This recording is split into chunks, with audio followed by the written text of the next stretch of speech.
All right, so you should be watching the original imaginary numbers quiz.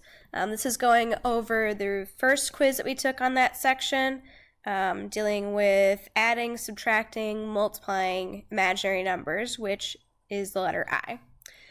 So I'm going to go over just kind of the basics of it and then go into the questions that were on the original quiz, and then you'll be taking the retake version at some point, hopefully. So when we talked about imaginary numbers, the reason we have imaginary numbers is because of the issue we have when we have square root of -1. Now, mathematically, there's no number that multiplies times itself to get -1. 1 times 1 is +1, and -1 times -1 is also +1. But we get this in some mathematical equations. So we kind of have this letter to stand as a placeholder for it, and we call it I. And it's an imaginary number because it mathematically is not true. You can't have square root of -1, but because of how some of these equations work, eventually, when you square that number, you can get back to real numbers. So we kind of have a placeholder there to just kind of keep its spot while we're waiting to get to that point, or even if we don't get to that point, we can at least get a little bit more nice, concise equation. So square root of -1 is equal to just I.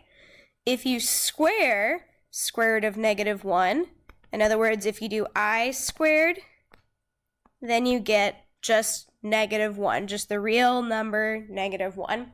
So kind of keep that in the back of your mind. You should write that down at the top of your paper, and then we'll move through these kind of keeping track of that information. So the first one we've got is square root of -25. Now we talked about when we did jailbreak method that we kind of called the negative number Houdini. He kind of has his own special powers, so we treat him a little bit differently than the rest. But 25 I can break down into 5 times 5. So those two are going to jump out. You could also just remember that square root of 25 is 5, because 5 times itself is 25. So I know I have 5 on the outside. This -1, though, remember, this is really square root of -1. We just said square root of -1 is equal to I, so the answer is 5I. Just a basic negative number square root kind of problem. Now over here we've got 7 times I squared. Okay, now circle I squared. What did we just say up above that I squared was equal to? We said it's equal to -1. So this is really the same thing as 7 times -1. Well, that's a super easy multiplication problem. Your final answer is just 7. Okay. Feel free to pause and rewind if you need to, or ask a teacher for help if you're not sure. The ones down below use addition and subtraction, and we've got some real numbers and we've got some i's thrown in there, which kind of complicates it a little bit. But think about it as if I was just a variable. So in other words, if I had -3 plus 7x, pretend this was a 7x here, can I put those together? No, they're not like terms. But once I kind of get this negative out of the way in the middle, then I'll have some like terms that I can deal with.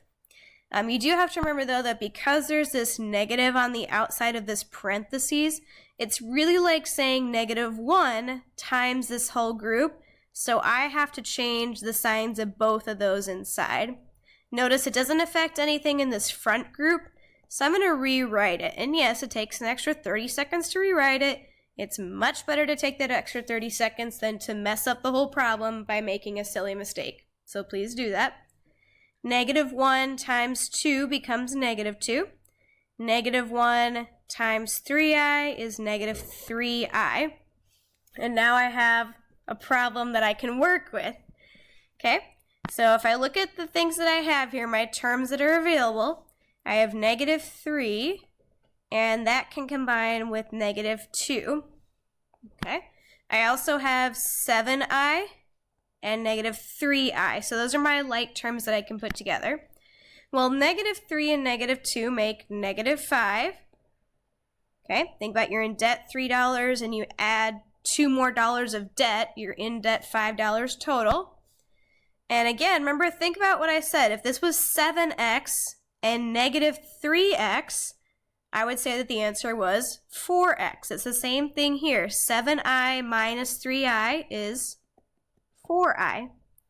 You can't combine negative 5 and 4, so those stay separate, so this is your final answer. Negative 5 plus 4i. Number 4, there's actually a plus sign in the middle, okay? That does not mean that you change both of these signs to positive. The only reason we changed it in number 3 is because negative 1 times anything changes its sign. But what's positive 1 times anything? Itself. So don't try and change the sign just because you're following the same rule here. Think about the math. Think about what makes sense. Because of that, I can just rewrite everything without all these parentheses, which I'm going to do. So I'm going to add a 1 in front of this I that's by itself, just make it a little bit easier to deal with. So that's 1i at the end. This is plus negative 4. You could either put plus negative 4 or just minus 4. It's the same thing. And now I'm going to find my like terms. I've got positive 3 minus 4. And I've got negative 8i and positive 1i. And some of you might already know the answer in your head, which is awesome. Technically, the real number should come first. So 3 minus 4, negative 1 should be in the front spot. And then the imaginary number comes second. So negative 8i plus 1i. Well, what's negative 8 plus 1? It's negative 7. I's stay the same, so it's 7i. Think about it like x. You wouldn't make it 7x squared. You would just say 7x. So it's the same thing with this letter I. So negative 1 minus 7i is your final answer for that problem. Okay, feel free to pause and rewind if you need to. The last two problems are on the back side, and they have to do with multiplying with I. So now what gets thrown in here is that I squared is going to come back into play. So let's look at this first one. We've got 1 plus 2i, that whole quantity squared. Now what does squared mean? Squared means multiply times itself. That means this entire group is not only going to be multiplied once, but twice. And that does not mean that the answer is 1 times 1 and 2i times 2i. That is not the final answer. Please do not distribute that exponent. You cannot distribute an exponent. It does not work that way. You need to actually physically write them all separate because this is really like box method. Now, if you prefer to do FOIL or double rainbow, whatever you want to call it, you can do that. They're essentially the same thing. I'm going to show box method because that was a pretty popular way when we did it in class. So I'm going to put my 1 and 2i here, and 1 and 2i there. Now I'm going to start multiplying everything. 1 times 1 is 1 in the first box. 1 times 2i is still 2i. 1 times 2 is 2, and I just tags along. 1 times 2i is also 2i. Now the last one, please be careful with this. 2 times 2 is 4. I times I is I squared. Do not forget that squared sign. That will throw off everything if you don't include that. It's a very easy way to lose points on this one because you got to have that squared in there somewhere. Okay, when I write them all out, they're all positives because there are no negatives in this one. So they all end up with plus signs in between them. Now I start adding like terms. The only two things I can put together currently are these ones. Cannot put I squared with regular I. Think about x. You can't put 2x plus 4x squared. Those are not like terms. So you gotta wait until we deal with that I squared a little bit later. So now I can put these together. I have 1 plus 4i plus 4i squared. Now normally if these were x's we would just stop right there, but this I squared has a special property. If you think back to what we said on the first page, we said that I squared is really the same thing as just the number -1. That means that this whole group right here is 4 times -1. If I put those together, that whole group is actually -4. So you do have to actually change that. You cannot just leave it as 4i squared. You won't get full credit if you do so.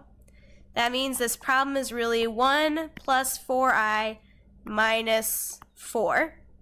Well, once I've done that, I actually have two things that I can put together now. I can put this negative 4 and this positive 1 together. 1 minus 4 is negative 3. I still have a positive 4i. Those two are not like terms, so here's my final answer. Negative 3 plus 4i. So very, very similar to when we did x. If this had been 1 plus 2x, it would have worked almost the same way as when we taught that. It's just a little bit different because of this I squared piece right there. The final problem is a little bit simpler, I think. You have a 2i multiplied by the quantity negative 5 minus 4i. Because that negative 2i is in front, you're going to have to distribute it to all the pieces inside. So really it's 2i times negative 5. 2 times negative 5 is negative 10. Bring the I along with it. Be careful with the second group though. 2 times negative 4 is negative 8. That part's pretty easy. But what's I times I? It's I squared. Now a lot of people just stopped there, or they put this together and said negative 18i to the third or I squared, and you cannot do that. Remember, these are not like terms. However, this can be simplified, kind of like this one we did back in number 5. Negative 10i is going to stay the same. Nothing can happen because of that. We're not going to change I to square root of negative 1. That's counterproductive.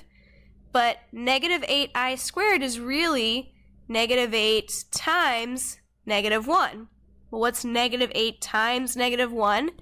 It's positive 8. That's what this really changes to. Negative 10i is still there. Can't put those two together because they're not like terms. I'm going to switch it to the 8's in front just so it keeps consistent. However, you would get full credit if you kept it as negative 10i plus 8. And that would be the correct answer for that problem. If you've got questions, feel free to ask one of the teachers, pause, rewind, go back and look at stuff if you need to. And then hopefully this will help you be ready for the actual retake.